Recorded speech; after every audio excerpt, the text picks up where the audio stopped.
บ่หวนแต่มีคำหนึ่งที่มั่นคงและยั่งยืนบ่อาจลืมความเป็นเพื่อนที่ต่อกัน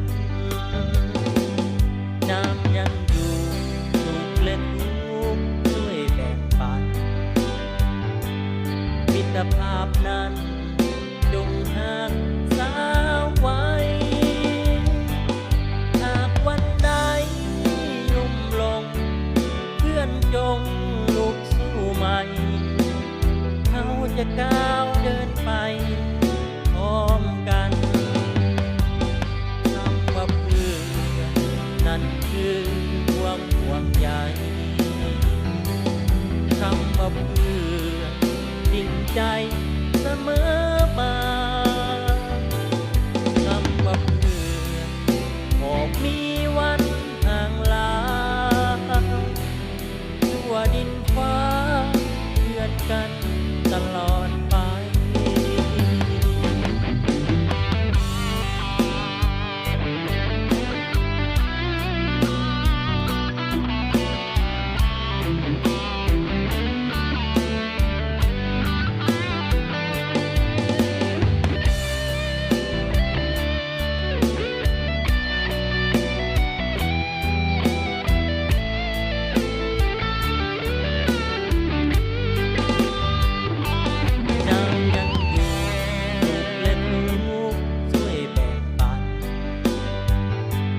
มิตรภาพนั้น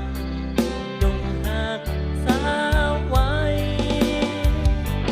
หากวันใดลุ่มลงเพื่อนจงลุกสู้ใหม่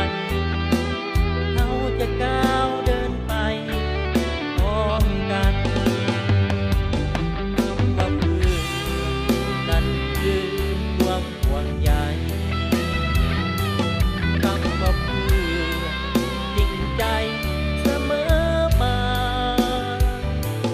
คำว่าเพื่อนบอกมีวันห่างลา